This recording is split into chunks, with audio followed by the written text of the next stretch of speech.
You can start from anywhere and come back to the earth. Start from a car, take apart its constituent parts. It comes back to the earth. Take the food in your hand. It comes back to the soil. Everything comes back to the soil. Yeah. And so you're always connected to the earth. This is Climate Curious, the podcast for people who are bored, scared, or confused by climate change.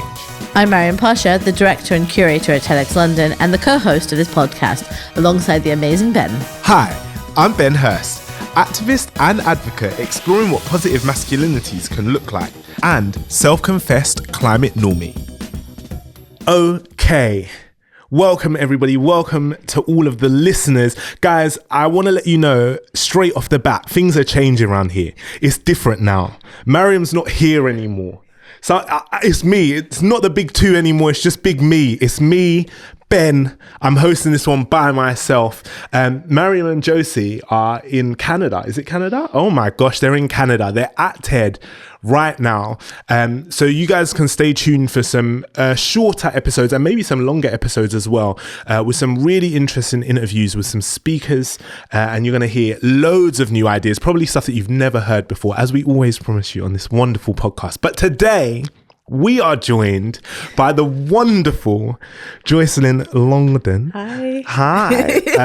Who are you? You're an award-winning environmental justice technologist. First of all, in fact, we'll come back to environmental justice technologist because that feels important. But congratulations on being award-winning. Something that we all aspire for towards. You are a writer, you are a communicator, and most importantly, for this podcast episode, you've just released a new book called Reconnecting. Yeah. The subtitle is What Indigenous and Marginalised People Can Teach Us About Environmental Action. And I love this because I think that this is really about grounding what climate action is, what climate activism is, in the everyday, and like making this accessible for normies like me. So I appreciate you. Thank you so much. I've read a good chunk of this book and I feel like I understand it. So we're off to a good start. That. We're off to a good start. Thank you so much for gracing us with your presence today. Thanks for having me. Welcome, Joycelyn. Thank you.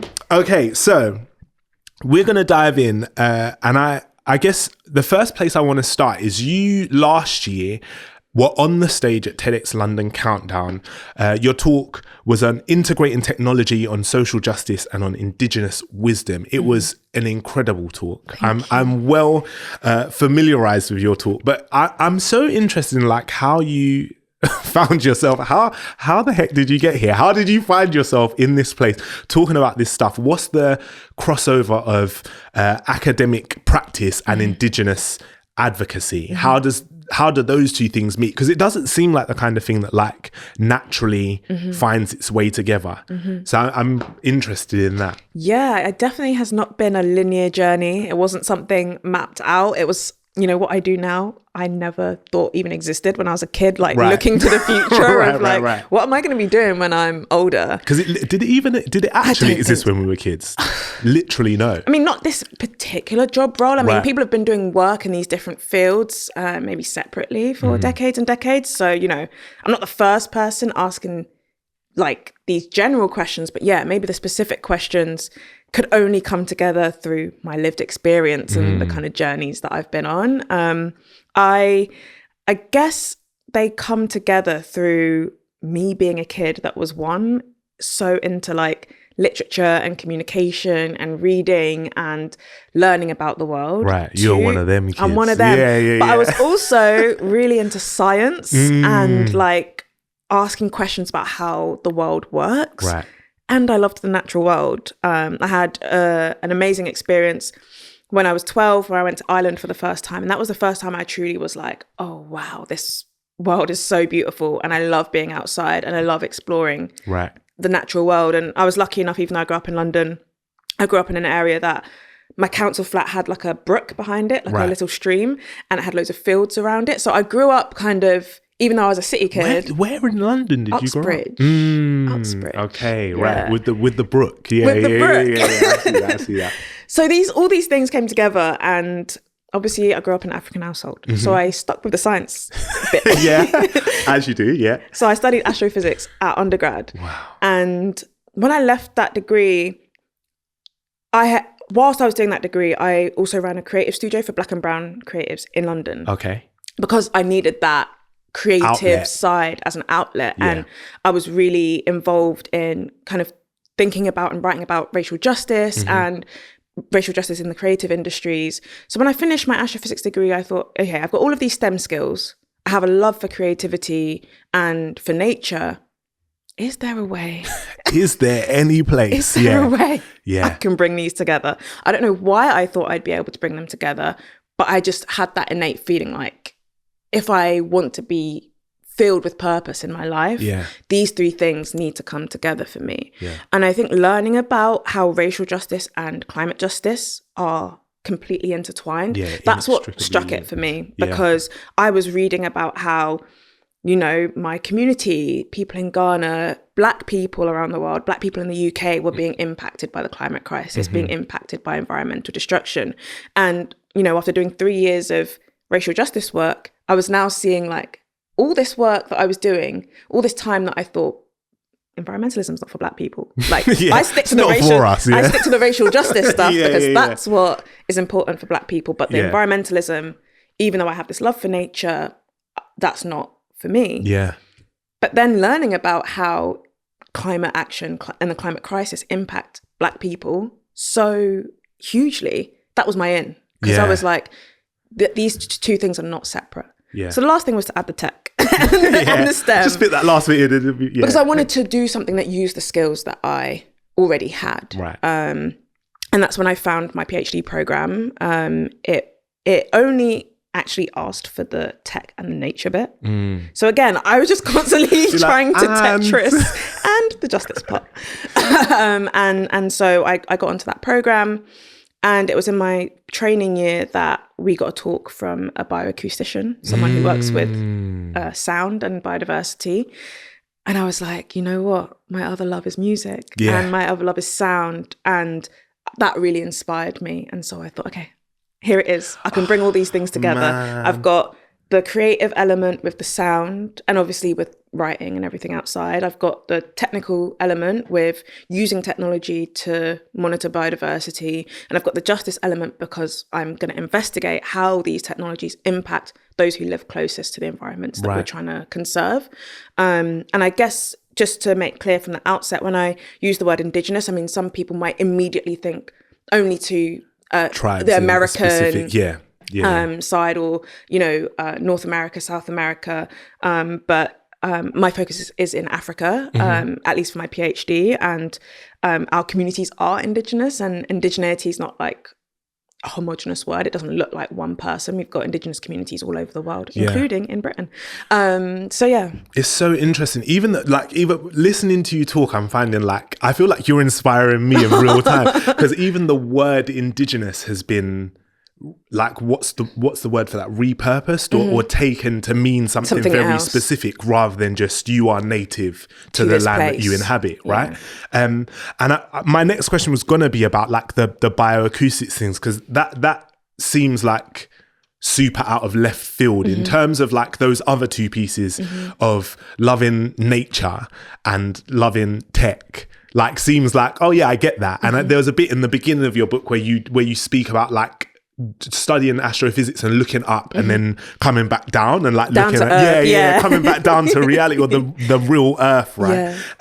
But like, where does bioacoustics fit in that? And for people who are listening who may hear the phrase bioacoustics and not know exactly what that means, like, what are we actually talking about in practical terms? The easiest way I like to explain what bioacoustics is just saying it's Shazam for nature. Right.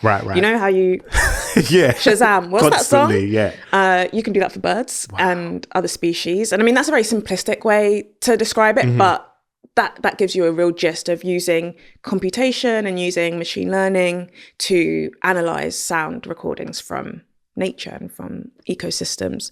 And I came to that because in the first year of my program, you have to decide kind of what technology or what space of environmental risk you want to focus on. This is the PhD. Yeah, this is so my you PhD. Already know about a range of technologies at this point. So satellite imagery for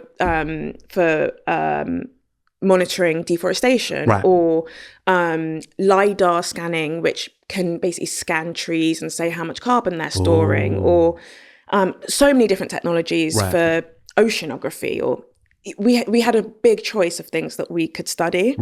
And I as I said, I this bioacoustics professor, bioacoustician, came and gave us a presentation on how bioacoustics was being used in conservation to monitor biodiversity and monitor bird populations and monitor the health of forests around the world. And I think that really triggered something for me, because unlike satellites, the sensor takes you into the forest, it takes you into communities. And that was really important for me to understand how technology is changing the way that forests exist. Because forests are becoming like data sites. And data's been extracted from them. And extraction is linked to colonialism. Practice. Yeah, exactly. So yeah, hopefully that gives a better idea of how bioacoustics works. Thank you so much. The first of all, also congratulations on the book. That is no small task to write a book, and you've written this book whilst also studying your PhD at the same time, and those two things do not cross over. Like, this was not, you've just copied and pasted sections from your research into the book. So this is a lot of work that you've done. And we very rarely ask the question on this podcast, like, what was the process like of writing that? But I am so interested in like how you found that process of actually putting pen to paper and generating this book and putting it out into the world. I think the process really surprised me, because I've been writing for so long. I've been writing basically since I was like 8. I have like copies of like little books and things that I've been writing. And writing has usually come very easily to me. But actually writing this book was very hard, because I think it's probably the most personal writing I've done, even though all the stories aren't necessarily my stories. I think it was the first time I was able to present a lot of different ideas that I've been having and kind of theorizing in my head in one place. And every time sitting at their desk and thinking, what do you want to say? I think I repeated that phrase to myself like every day. Every single day, What are you trying to say? What do you want to say? What do you want to communicate?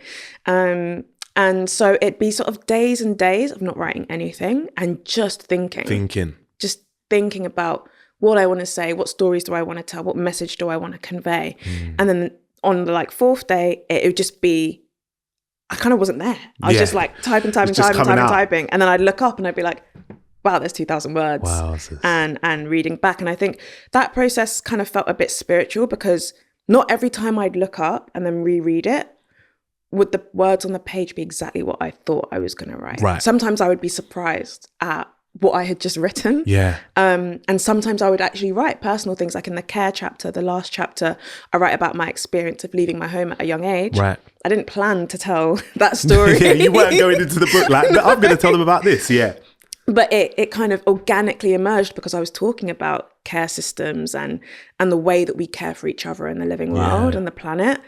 And that story just came through. So for me, it was quite a spiritual process, because it was kind of me meeting myself on the page every day and becoming more confident about the things that I wanted to share and feeling more settled in the ideas that I had as just myself. And that was also a big thing, because my editor, Maryam, she was amazing.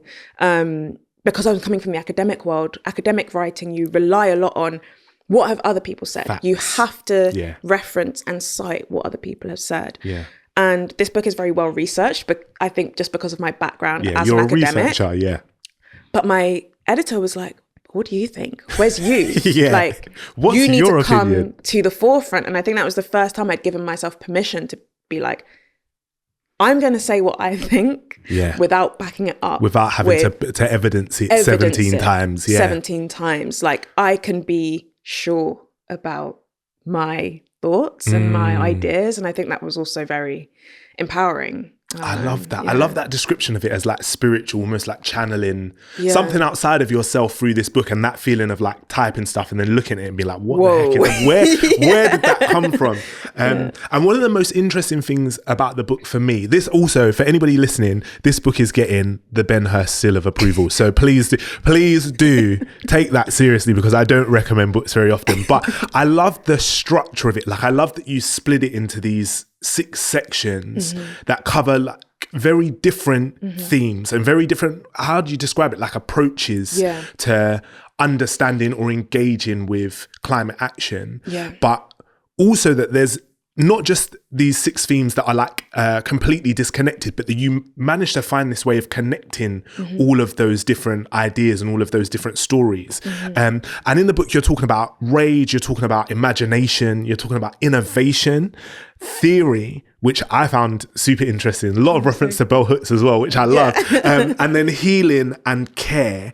But I'm so interested in what brought you to, like, how did you arrive at those? Did you set off knowing those are the 6 things you were writing about? Or did it just kind of come out of whatever that space was that you were in? Yeah, the book was very emergent. You know, it wasn't this structured kind of planned thing, which is quite a contrast to my academic work, which I think was actually a really nice way for the book to emerge.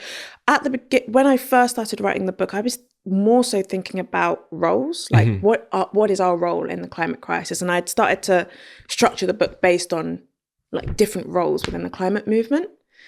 But very early on, I felt kind of disenchanted with that way of looking at things, because I felt intimately that the way that I show up in environmentalism is not based on like what I do, but more so on who I am. And that actually part of the problem, and I think the reason why so many people feel isolated or excluded from environmental action, is because there's this feeling that you have to be a certain person and you have to do certain things. And I think that takes away from the essence that deep down, all of us are connected to the natural world and we are all connected to each other. And this focus on like, what do you do kind of gets away. Which role do you play? What's important in some spaces, that wasn't what I wanted to talk about. And that wasn't what I wanted to get to. I wanted to get to like, how do we as humans exist in this world together amidst ecological crisis, amidst social crisis? And even though it's a book about environmentalism, I think for me, natural connection is just how do we live with each other in the living world? Like, how is it that we show up? And so these 6 themes were kind of core themes that I saw in myself, in the ways that I had either engaged with or been motivated to take environmental action or to show up in different ways with environmental action.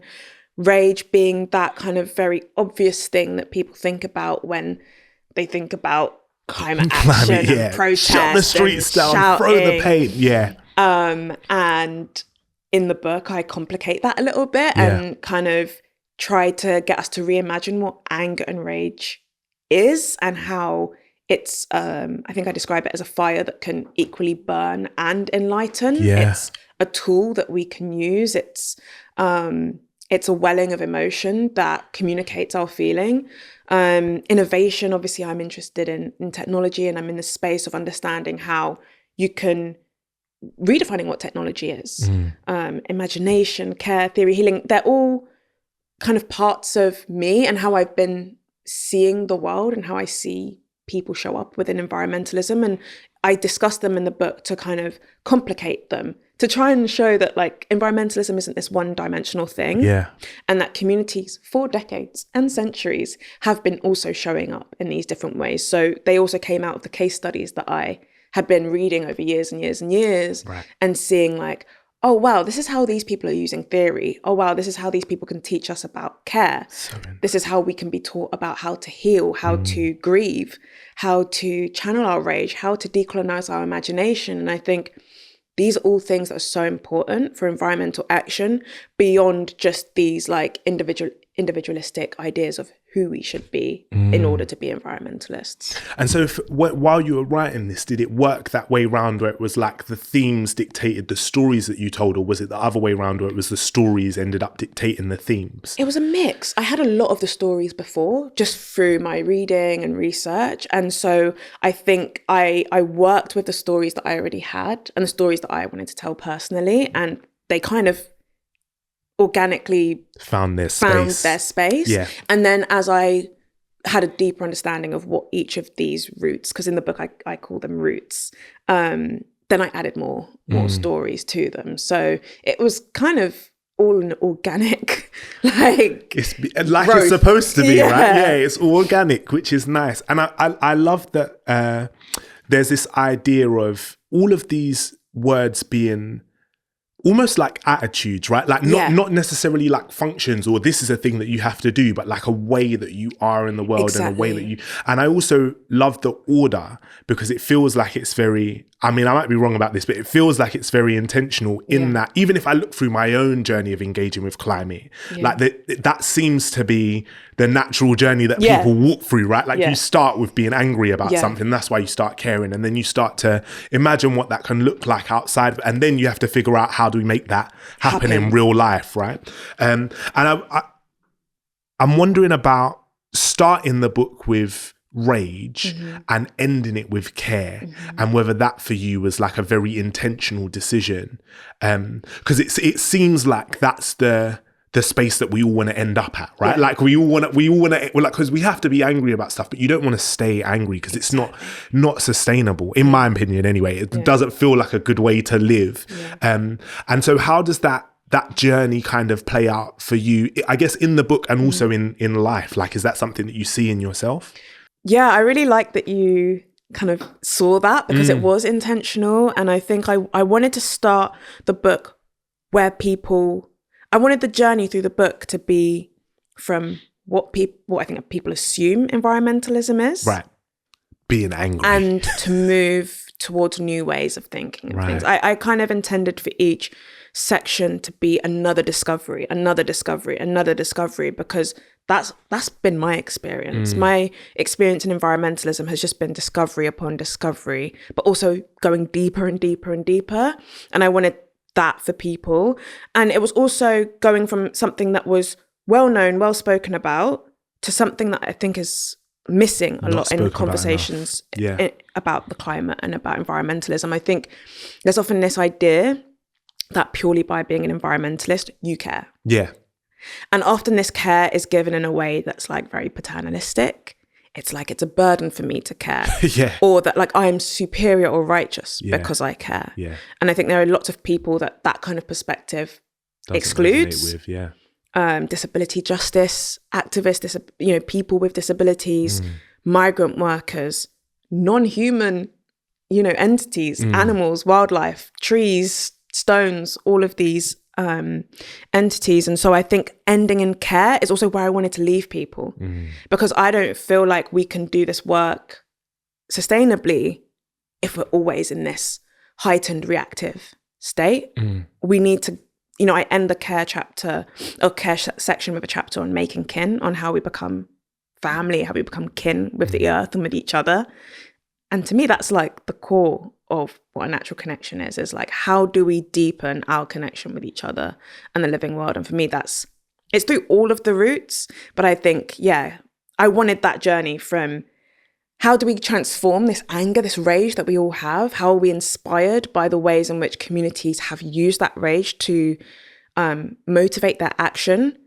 And how do we transform that into all of these other roots? How do we use our rage at the systems that are currently oppressing us and making life difficult? How do we take some of that energy and go, okay, how do we actually imagine different systems? Yeah. Or how do we build different systems?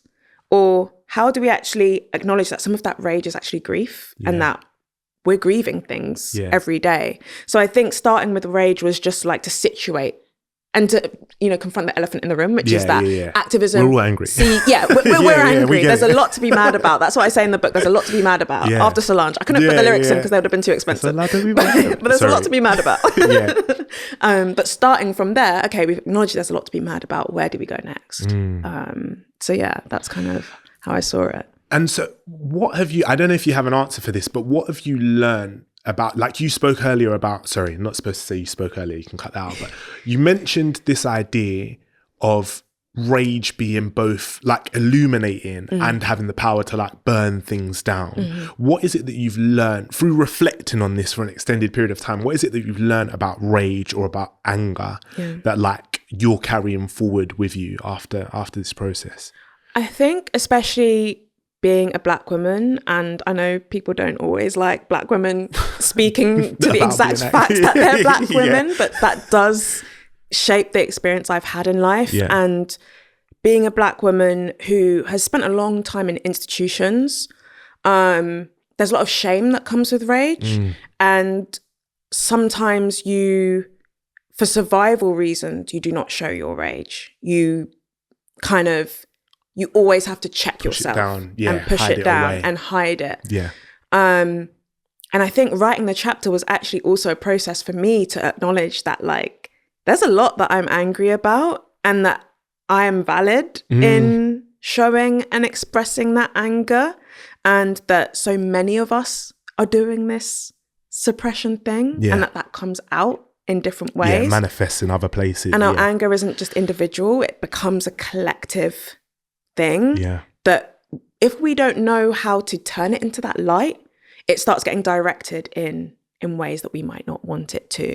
And at the end of the introduction to the rage section, I share a quote from Audre Lorde, who talks about the possibility of rage being something useful. And she's like very specific in saying like it has a possibility to being useful depending on the way that it's harnessed. So rage in itself is valid.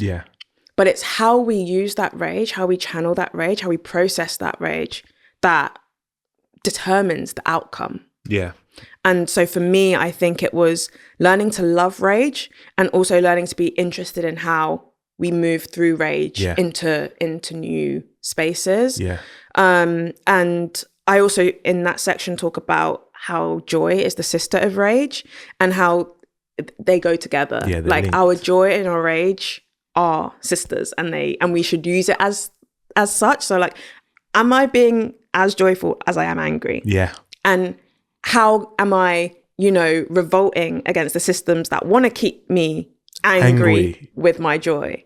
And especially in this kind of social media getting more and more rage baity and polarized, and where we're in this constant heightened state, how do we kind of divest from that and focus our anger? Because that's also what Audre Lorde talks about. It's like, how do we focus our anger in order for it to be useful? So that's kind of what I've taken away through writing this chapter and also engaging with other people, is that our rage is important and it's necessary. And also we must like challenge the ways in which we channel that rage. And it's so important. It sounds like you've done a lot of therapy, right?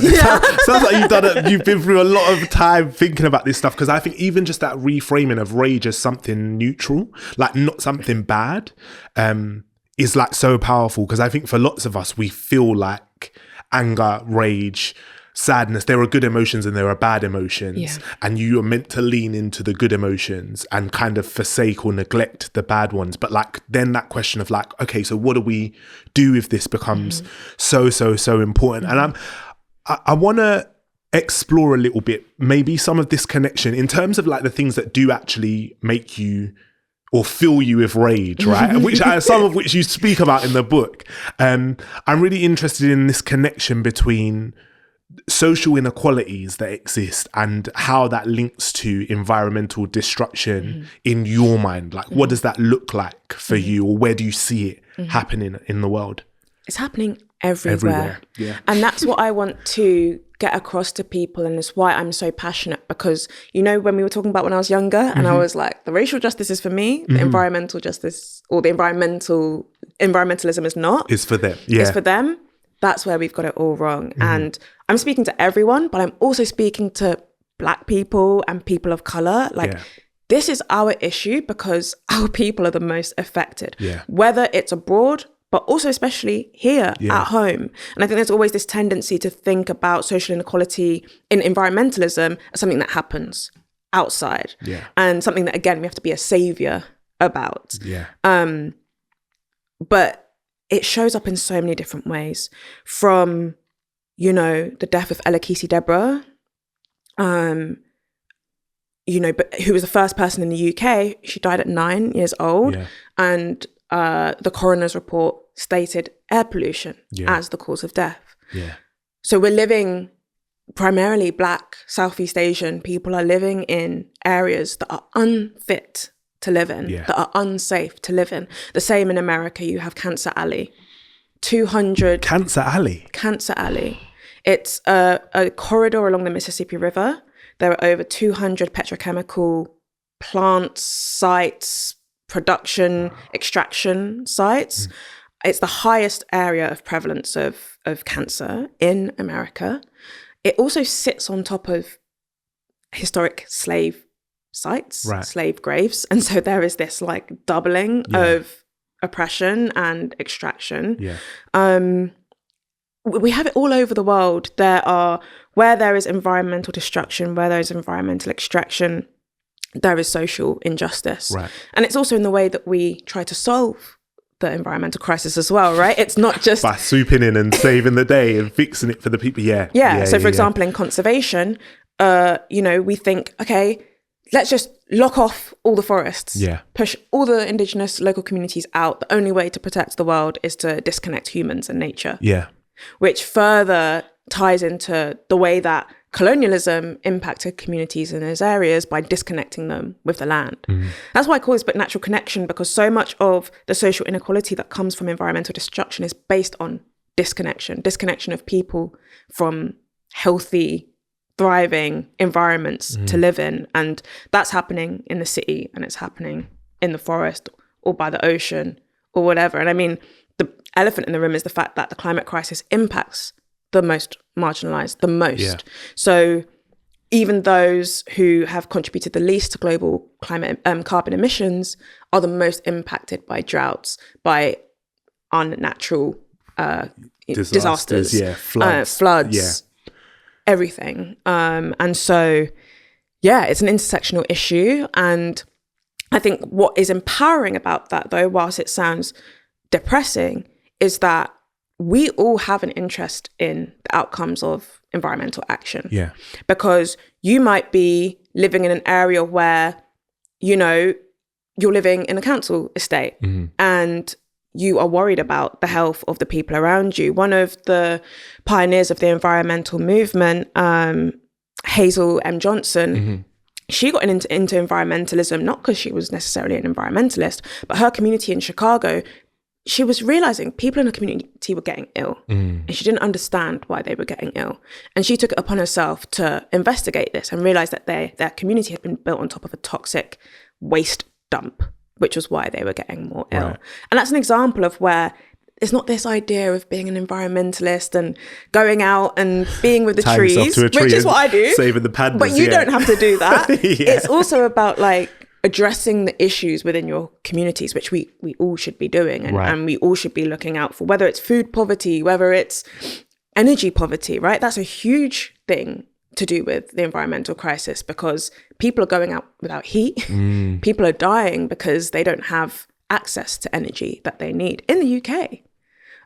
So these problems affect us all and we all have a way in. That's how I see it, is that in our community, if we think about things that we're already engaged with, there's a climate. There's a climate connection. There's a place for you. There's a place for you. I didn't want to stop by saying that. It's not the correct way to start a sentence. There is a place for everyone. There is a place for everyone. You are correct. And I feel like actually one of the things that the book does really well is it gives such a varied collection of stories. Like one of my favorite bits is when you're talking about Wakanda. So you're talking about worlds that don't even really exist in real life, right? But it feels like you have covered every single area of the globe. I mean, I don't know how it's possible. You must travel a lot, but it feels like you've been everywhere. We're talking about Ghana, we're talking about Brazil, we're talking about Nigeria, India, Iran, Ethiopia, a bunch of different places.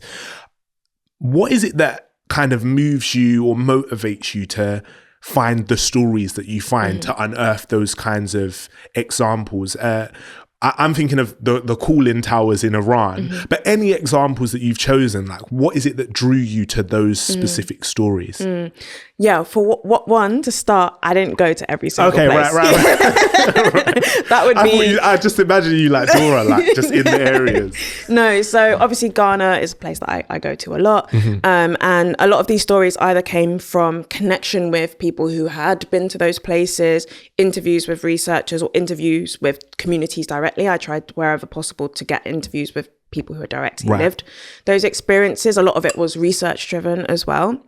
And I think the stories were really things that I felt that people could connect with, and that exemplified the ideas that I was trying to share. So for the cooling towers in Iran, I just came across that story and I felt that it held so well this idea of rethinking and reimagining what technology is, away from this Western modern output that can only be created from big tech or with loads of money. It's always AI. It's always AI. Like, that's not what technology is. And I think when I looked at the etymologies, or like the root of the word technology, where it comes from, it comes from the Latin for art and craft. And that to me really got to the core of why I didn't know that that's why I was into technology. But when I reflect on my love for creativity, that got to the core for me of what technology should be. And I think that I was trying to find examples that showed that we have been doing this, and communities do know what it is to look at a problem and look at it creatively and find ways to build technologies that are not necessarily extractive. And that are also beautiful, because those towers are gorgeous. And so that's kind of how I brought some of these stories in. Some were from connections I had with people, but also some were just where I had been inspired, right? I'd been stopped in my tracks and I had wanted to read deeper and deeper and deeper about them, and felt that they could give a really clear message, an example to people about what this looks like. Because whilst the book isn't a solutions book, and it never meant to be, it's more of an ideas book, I did want to like kind of ground and anchor all of the ideas in basically showing that we do kind of have all the answers already, and our ancestors have been doing this, and we are capable of being creative and connected to the living world at the same time. And that environmental action shouldn't be this thing of restriction and burden and depression, but could actually be a creative process, could actually be a process of bringing in the wisdom of the past and matching that with the imagination of a future that doesn't even exist yet. And so for me, the stories are really ways of like coloring that idea. Yeah, and you've given us a real gift, honestly, because you talk about etymology a lot in the book, right? Like you clearly have a passion for words. But like, I think even that, again, like another reframing of like technology as this kind of like magic of creation where like science and art meet, because there are science, in my mind, there are science people and there are art people, and the two don't mix, you know, but like actually this idea of technology as the actual meeting place. It's something that we get to imagine, and then we figure out how to do that in practice. Are there any areas of the world, like has writing this gave you a passion for anywhere that you're like, now I definitely need to go to? Is there anywhere that you've not been that you're like, I need to go and see so is that even your motivation for traveling? I don't know, it's a weird question, isn't it? Like, is there anywhere that you think I need to find out what the solutions are there, or just places that you've been inspired to go and see or visit? Yeah, I think that's not necessarily a motivation of mine. I love to learn and I love to be exposed to cultures. And so that might not necessarily include going there, right? It might include speaking with and connecting to people. Like, that's the motivation for me. And actually what's been great about writing the book is that I've been able to speak to activists and heritage activists in Meghalaya in India, who is working with his elders to preserve root bridges in India. I haven't gone there, but I feel connected to those ideas and connected to a person who is deeply rooted in that area. And I think maybe I talk about it in the imagination chapter, but I talk about how, and I also talk about it in the healing chapter, about how we don't always need to necessarily go there. Do you know what? While you were saying it, I was like, I'm a colonizer. I am the colonizer. I just realized, oh no. But it's that idea, isn't it, of like, it's only valid if I go and see it and do it myself, as opposed to how we're actually all connected in all of those ways. And I think that's a big thing, right, is how do we feel motivated to care for, and to also like acknowledge our connections with people that we might never meet, to places that we will never see. And I think that for me is a practice that we all should be doing. And that I think brings a kind of sanctity to environmental work, because it's the ability to acknowledge and to feel like connected to and a responsibility towards people, animals, trees, mountains that we will never meet, never see, is like what will keep this earth together. And actually the opposite is why we're in this situation, right? Because we can compartmentalize. Oh, extraction over there doesn't matter. Doesn't make a difference. This this top that I'm wearing, I don't need to know who made it. I don't need to know what the environment looks like where it is. And so, for me, I mean, also I have a bias because I love Ghana. Right. And I've been there already. and doing my research has been great from an academic perspective, but from a personal perspective, becoming rooted in my culture, learning my language, being with and building connections and relationships with a community for an extended period of time has made me feel just so, and also building connections with a particular forest has made me feel so grounded. And I want to continue exploring that. And so I think deepening, I want to focus on depth rather than breadth, even though the book is very broad in terms of physicality. I'll always want to engage with other cultures. But I also think there's so much to gain from going deeper into our own cultures and then coming out and interacting with others, right? Because we all have connection to place. And maybe also as us diaspora, we would gain so much from deepening our connection with our heritage and then coming together and sharing those ideas, which is what I try to do in the book. It's crazy, isn't it? It's almost like that wisdom of like being in a place and actually caring for the place, like actually makes sense and works in real life. It's maybe a good idea. Maybe a good idea. I want to know what it is that you've learned. So I guess in terms of those chapters that you mentioned on imagination, on innovation, on care, and on healing, is there something that you've learned about hope from this process of writing the book? Because you start in that space of there's a lot to be mad about. Where does that leave you? Like, what was your natural journey through that process? And what have you learned about hoping for the now or the future? Yeah, actually, the very last chapter, which is kind of called the epilogue in the book, is all about rooting in hope. And it's all about what hope looks like. And for me, I think all of the stories are about hope. All of the stories are about humanity, right? And about our need and passion to live and to be connected to one another. I find that deeply hopeful.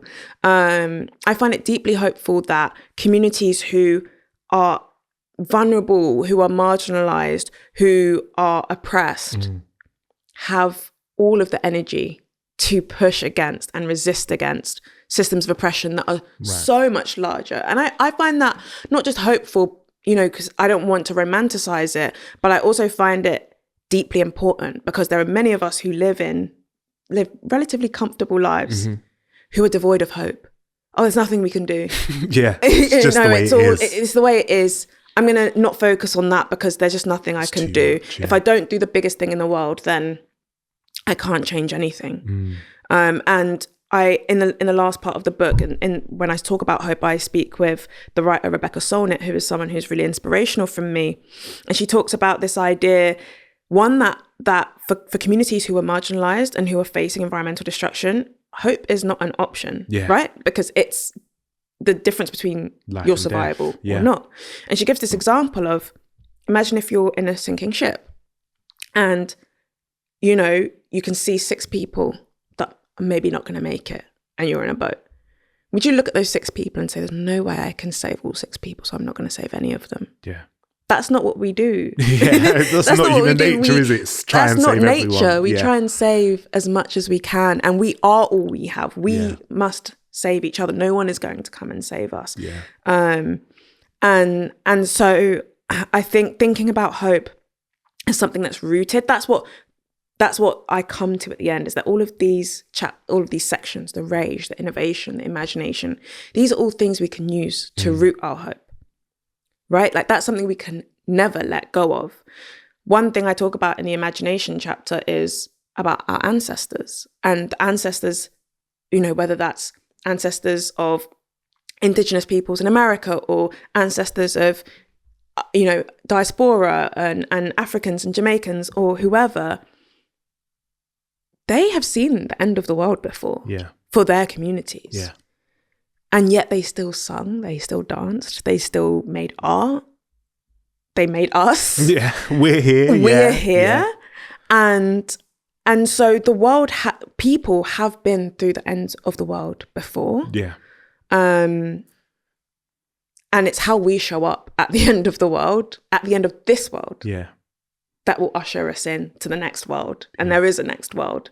And it depends on us what that next world looks like. It could look worse than now. Yeah. And it could look so much better than now. And in the end of the imagination chapter, I talk about Octavia Butler and how she doesn't ever talk about utopia. She just talks about a better world. Yeah. And the thing that exists after this. The thing that exists after this. And if we maybe stopped in the Western way of thinking about scale and like, how are we going to save the whole thing, and just think about how can we all make the world better? Yeah. That sounds so simplistic. But for me, that's deeply hopeful, because that's what our ancestors have done in their small areas, in their own ways, in their own locations, with their own skill sets. They have striven to make their world, a piece of this world, better. And that's hopeful for me. I love it. I love it. I love it. And it feels like, while you're saying it, I feel like I can feel hope building inside of me. Like, just again, that idea of like, there is going to be a new like world. There's an ushering in of a new world, and either you're going to be part of it or you're not. But like, also, if you're not, like, what do you leave that new world as for the people who inhabit it after us? Yeah. All right, a bit of a left turn here, sharp left turn. Okay. But my question is, because it's my favorite bit of the book, what do we learn about innovation from Wakandan cosmology? I just need, just because I know there's someone listening who needs to hear this bit in particular. What do we learn about innovation, or what can we learn about innovation from comic books and Marvel movies? Oh, so much, and specifically like Afrofuturist stories and sci-fi. And obviously, this is a bit to my passions of someone who just loves science and space and all of that. I think I want to preface it, and I do say it in the book, Wakanda, I use Wakanda because it's a very recognizable world, a place that's been built in our imaginations. It's still built within like a Western conception. It's an American movie at the end of the day. And there are authors like Nnedi Okorafor who talk about African futurism, which is different from Afrofuturism. But I use Wakanda as like something that a lot of us can connect to. And I think the way that I talk about Wakanda acting as kind of like a blueprint for how we can think about or reimagine what technology is this idea that the Wakandans didn't use technology to defeat other people or to oppress other people. They used it for collective good. Vibranium was something that came from the earth, from a plant. And so it acknowledges that all technology comes from the earth. None of this, while it's man-made, it's all the earth. And I talk about this in the healing chapter, about how we think nature only exists out there. But this is nature, this is nature, this is nature, this is nature. It wouldn't exist. It would not exist. And so vibranium is this thing that is incredibly technological. It can do all of these incredible things. It can stop bullets going through clothes. It can create huge sources of power. Yet it's also something that, when ingested, can take you to the ancestral plane and can connect you with your ancestors. And so in that source is held my idea about innovation and technology, which is using the wisdom of the past as in the same vein as creating and developing and advancing. And so those two are not separate, but also the reverence for the natural world is not separate. When we see Wakanda, it is not a depleted, extracted place. There are animals, there are wildlife, there are mountains, there are clean rivers. There is this abundance in the community, in the society. And while of course the world isn't Wakanda, I think the intention is not to use Wakanda as like, okay, now we're going to build. Now let's do that. Let's build Wakanda, or something like vibranium exists. But I mean, the sun exists. There's so much on this planet that is mind-bogglingly amazing. Just, I mean, as someone who is interested in science and the way that this world works, it never ceases to just amaze how complex and like beautiful this planet is. And so it's about, how do we keep that reverence for life and for the natural world? How do we advance and create advancements and innovate and create solutions and problem solve, and keep, the past, keep wisdom of our people all intertwined into that, and understand that everything that we do is imbued with the past, and there's so much to be learned from the past. And I think that for me was what I was trying to pull out of the Wakanda story, is this like trifecta of technology, nature, and ancestral wisdom, which I feel like is a world that I would like to build and be part of building.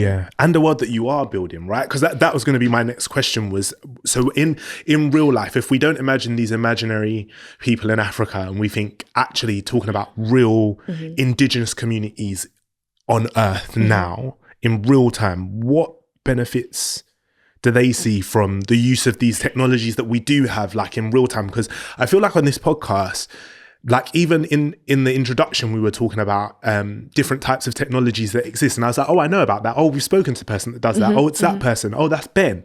And just like this idea that these technologies can hold so much value and so much transformative power for these communities of people. I'm so interested in like where you see that playing out in real time. So for these indigenous communities, like let's take bioacoustics, for example, which is your work, right? Like where do you see that having impact or playing out for people in real time? Yeah, I think it's so tricky because technology, especially Western conceived technology, has so many ties to colonialism and extraction. Right. And so for me, I don't think about technology in like what it can do for indigenous communities. I think about the knowledge that's already held in community and how that can actually come out and be amplified or be expressed through new conceptions of technology.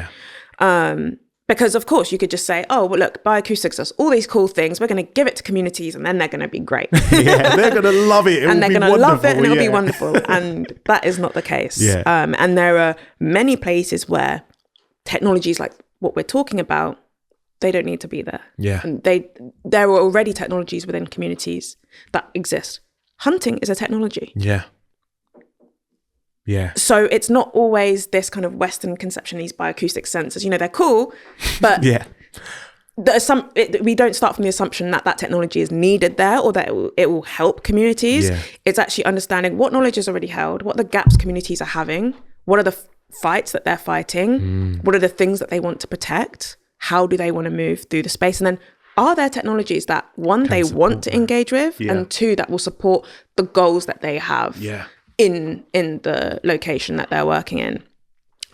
So with the community that I work with, it kind of evolved that for community members, really being able to connect to the sounds of the forest was an important part of reconnecting to a forest that had been militarized, right? So especially for women, a lot of women wouldn't go very deep into the forest because the conservation regime there is quite militaristic, and you could get, say, arrested or whatever for being within the forest. And so being able to like hear and connect to the sounds of birds and of monkeys in the comfort of your room, and to be able to see the outputs of machine learning algorithms that show you which species are there, where are they, how are they distributed throughout the forest, was something that felt connecting to them. And also there's a lot of extraction going on right now where bioacoustics can track that and monitor that, and over time show how kind of beneficial or disastrous certain actions are within the forest.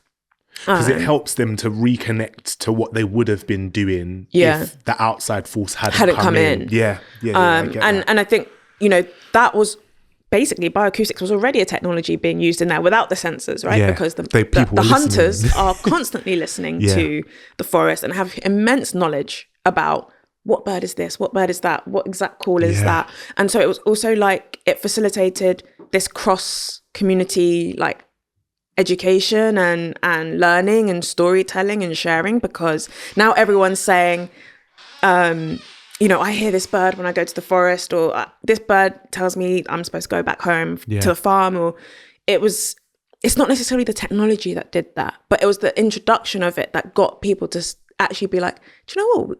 This is a skill that we have. Yeah, we can do this. This is a skill that we have of connecting to this forest, and we know this forest really well. Yeah. And the outputs of this technology only allow us to gain better insight. This is incredible, you know. It's like, it's such an interesting experience just sitting here having this conversation with you, because I can feel my brain betraying me. Like while you're saying things, I'm like, oh, that's really going the long way round. Or like, oh, that's such a, like, that would obviously add time to like the process. Exactly. But that is so important. Like, it's so fundamentally important. Like, not just in terms of just transition and blah, blah, blah, blah, but actually when you're thinking about how you can help or support or mobilize groups of people in their own environments, like to actually think about what the people want. And that's the thing, in conservation, people do have those thoughts, right? Like, it takes too long, you know, everything's urgent. And I think that's kind of part of the reason why we're here. That's why we're in the situation we're in. And we're going to just replicate. If we just think, right, we're going to make technology in the UK and then we're going to export it out there, and it's inherently a good thing. Yeah. That is not moving away from any of the systems of oppression that have come before us. And so being critical, working slowly, allows us to work more justly, because it allows the power dynamics to settle a little bit more. They'll always be there. But when we go fast, we leave people behind. What are your, maybe contentious question here, but what are your thoughts on the impact of technologies like AI? Because for me, I feel like overwhelmed by the AI question. Like, part of me is like, oh, AI is brilliant. It does lots of good stuff. There's lots of conversations I'm seeing online about like AI shouldn't be used to like make art. It should be used to do the stuff that we don't want to do, so that we can do the stuff that we do want to do.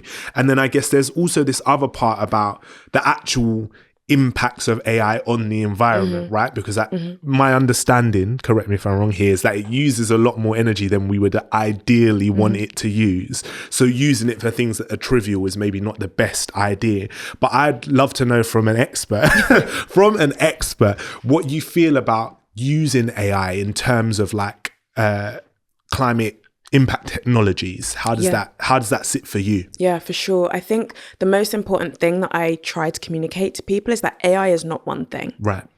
AI is really an umbrella term for a whole load of different techniques. Right. And I think the issue right now is we're only talking about generative AI. So we keep saying AI, but what we're actually talking about is generative AI. Right. Generative AI has the largest environmental impact and has, you know, currently we're talking a lot about the social impact of generative AI. So that's your things like ChatGPT, Midjourney, that's generative AI. Right. Not all AI is generative AI. So I don't use generative AI. Most environmental applications to, you know, AI applications to the environment or environmental crises are not necessarily, there might be some people working on it, but it's not generative AI. And so the energy use is really small. I mean, I code on my laptop. Right. So there's no data center involved. And even if there are, say in other people's works, the impact, you know, everything has an impact. Yeah. Sending an email has an impact. All of these things have an impact. Sending an email has an impact. Yeah. I'm going to have to tell my boss I'm not going to be able to do that anymore, unfortunately. Yeah. Everything we do, living, has an impact. And so, of course, there is an impact. And of course, there's the physical impact of, you know, making sensors and putting them out into the world, and batteries and all of these things. All of these things have an impact, which should, of course, be made reduced, mitigated, small as possible.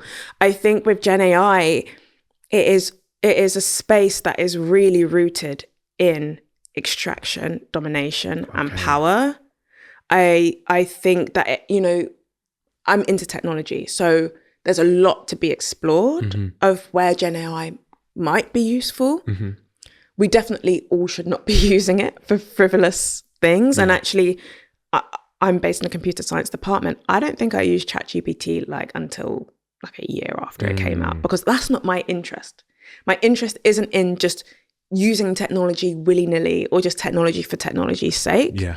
And I think that generative AI is being developed in a way that is focusing on how do we make profits? How do we maximize profits? Right. Not how might we necessarily be of best use to how society. do we save the world? Yeah. How do we stop this from happening? Yeah. So I think that, again, it just goes back to the idea that AI isn't inherently the solution or a solution.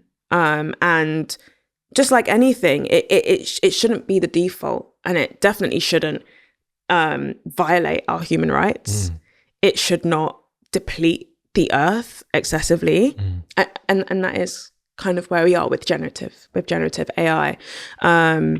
So I think developers need to be very cautious of what is being created, because ending up in a world where we've got all of this AI, but yet people are still living in poverty, people are still struggling, the earth is being depleted at a higher rate. Yeah. That is not of net gain to society. Yeah. And so, and there are so many solutions that we ignore when we only focus on technology, when we only focus on AI. Now everything is AI. Every solution is, okay, here's this issue. How can we solve poverty with AI? How can we solve X with AI? And I think it's important to be rooted in the fact that AI is a tool. At the end of the day, it's processing of data. Yeah. And there are ways to solve problems that are not always technological in a Western idea of technology. Not everything must be measured or categorized or datafied. Yeah. And so I think it's, as a global community and also as a community of academics and researchers and developers, really outlining what is it that we want this world to look like. This is why the imagination part is so important, because currently the way that AI is being developed in an imagination of a quite small group of people with a lot of power and a lot of resources. So how do we bring the general public into the ways that we imagine what AI looks like, or what the use of technology looks like? Are there places where we feel like in Wakanda, technology can be something that connects us, that allows us to live more fruitful lives? Yeah. And of course, we've seen this. There have been so many technologies, medical technologies, that have brought us out away from diseases that would kill and kill so many people, decimate populations. So we know what using technology for public benefit or social good looks like. Yeah. And I think it's how we bring that into today's conversations. And I think we need a huge amount more public education on where is the power, where is it that we can intervene in these systems to actually direct technological development in the directions that will actually support us and not just feed the pockets of billionaires. Yeah. I think, we might use that as a quickie episode. That was a good one. Yeah. Good looking out. Normally there's somebody else here who would make that decision, but that was really good. Okay, we're coming towards the end now. I got a couple more questions for you. The first one is this picture. This picture on the front of the book, is this guy, what is this guy climbing? Is it a tree or is it water?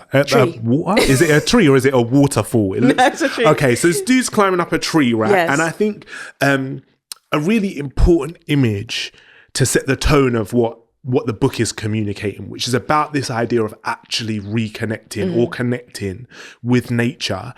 The place where it loses me a little bit is I live in a city. I've climbed trees before, but nothing like that. Like I've never climbed a tree to the point where I thought if I fell, I might die. Yeah. So I'm interested in this idea of natural connection and what that looks like for people. Like most of our listeners, I think, are based in cities.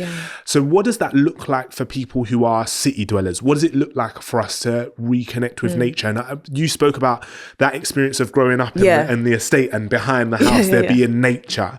But also you've spoken about the fact that nature is in the house, right? Nature is everything around us. And we are also part, shame. Yeah, see, another one. There you go.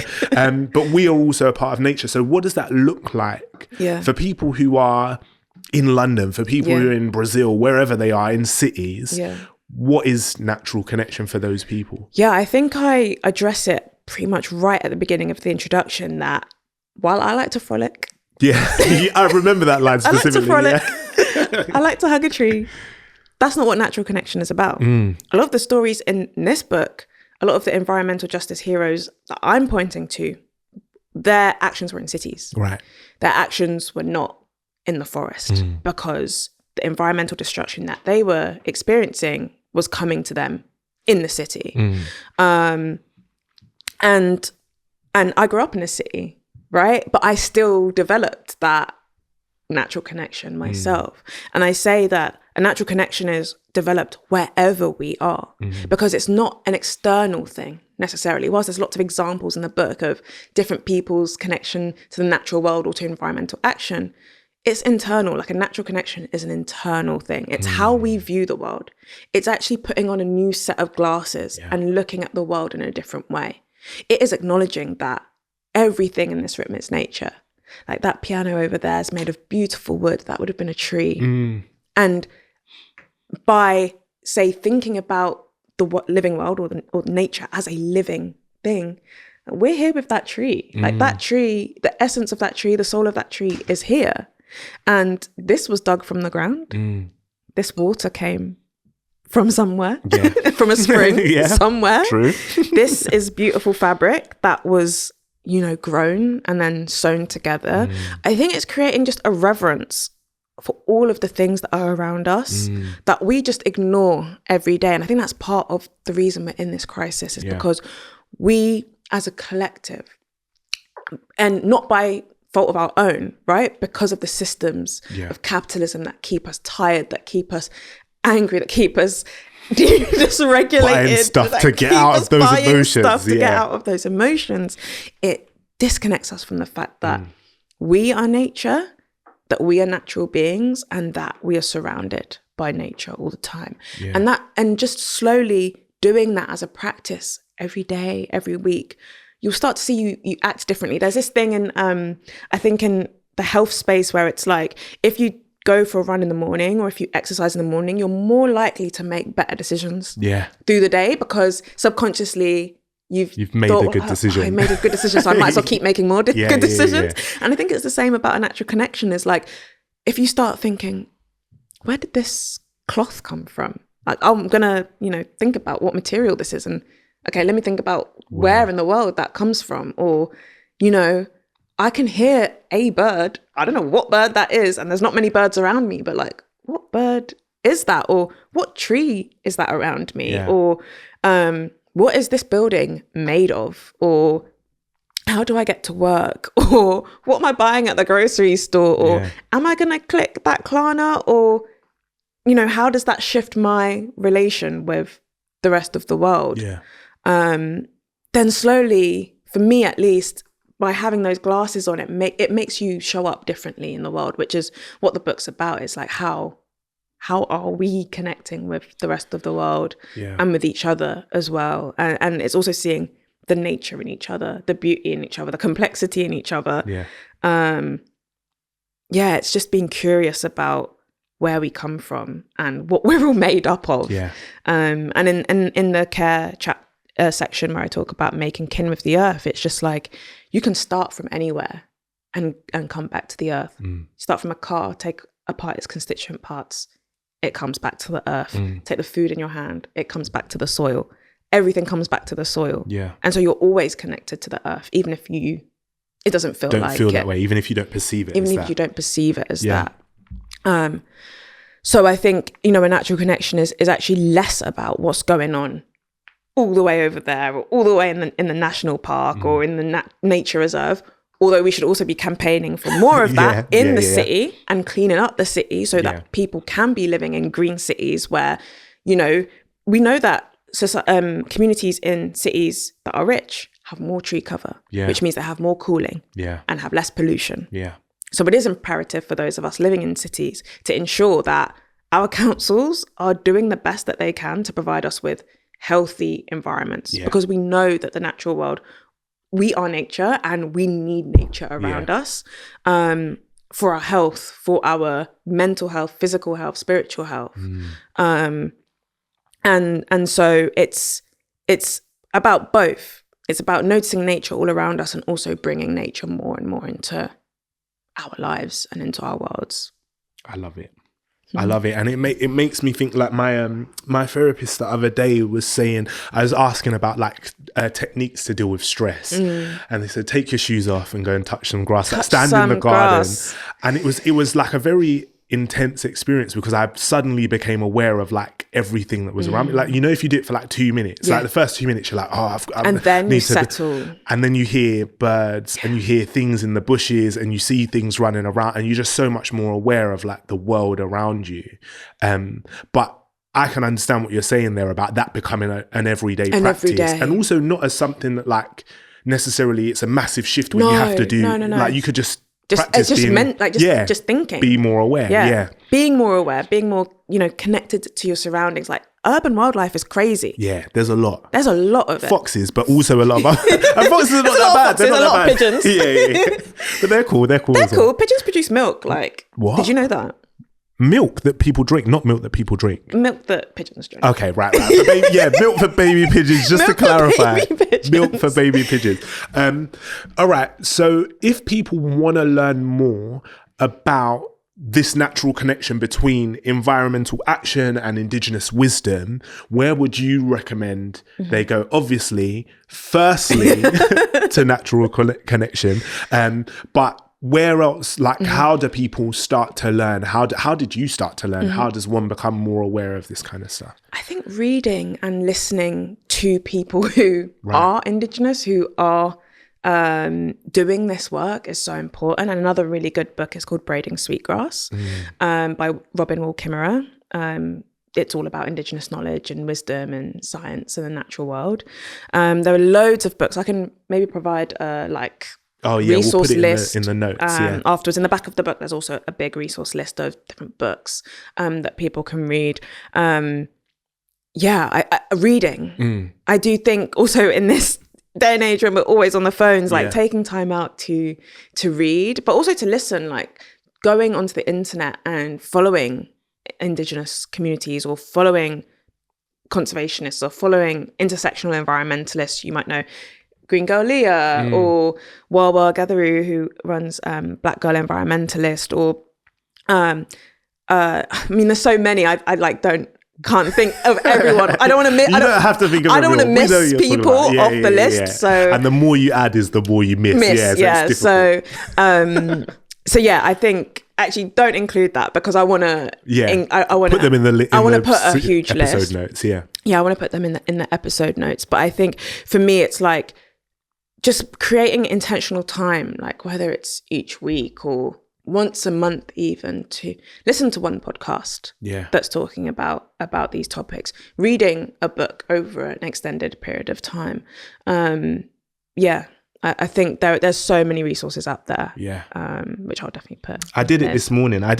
Before I came here. I sat in the garden with this book and read a couple more pages with a cup of tea. And it is like I think it does. It's like a two birds, one stone. Sounds like a bad analogy to use. I don't know if I'll ever use that again, but it does feel like a multiple task, you know, because you're number one, you're consuming the information, but also it does help you to do that act of returning to yourself and returning to the world, which I think is so important.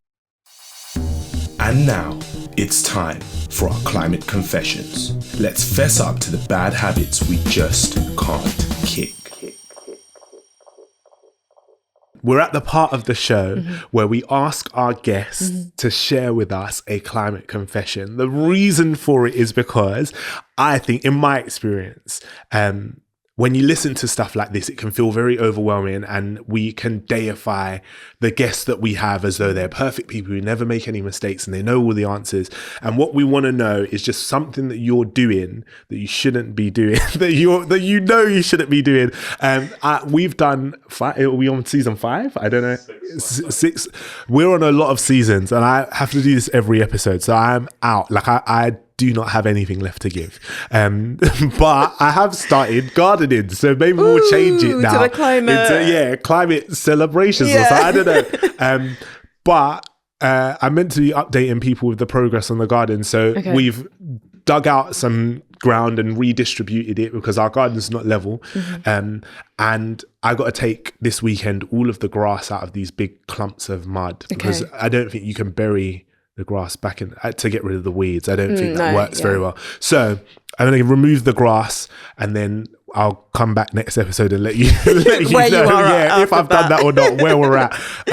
But I would love to know. I don't know if you have a climate confession. People say like rubbish ones like, drive a car or like whatever. But sorry, shouldn't judge the climate confession before asking for the climate confession. But you can tell us anything that you're doing that maybe is not having the best impact that you know you're doing. Yeah.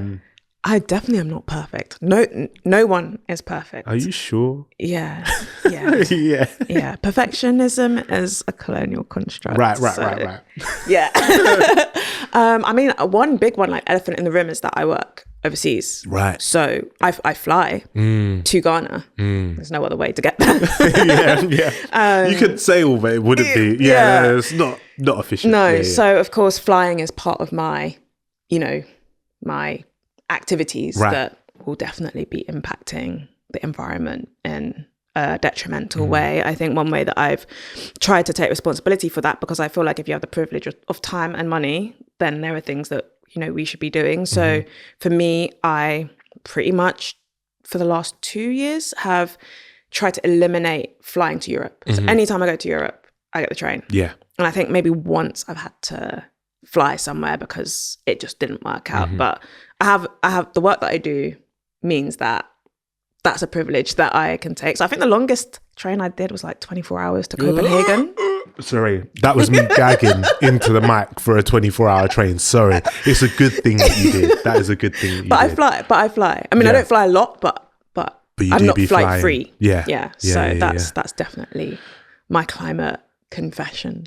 We're gonna figure it out. We're gonna create a technology that will allow us. How do we get to Africa without flying? What does Pan-Africanism look like without? Let's get the vibranium. Yeah. We'll figure it out. We'll get there. Joycelyn, thank you so much for joining us on the episode. Thank you so much for having me. It was incredible, so interesting. And for everybody listening at home, please do check the episode notes for all of those examples of books you can read, people you can follow on social media, and finally, remember, stay curious. Thank you for joining us this week. We really hope you enjoyed this episode. If you did, please hit the follow button to make sure that you get next week's releases. And why not reach out with your very own climate confessions? While you're at it, please leave a rating and a review. Now, let's shout out to our fabulous team behind the pod. Executive produced by Josie Colter. Produced by Ben Beheshty. Music also by Ben Beheshty. Communications by Tara Cooper and Issey Gladston. Curation by Deesha Chandra. Hosted by Ben Hurst. And Maryam Pasha. And remember, stay curious.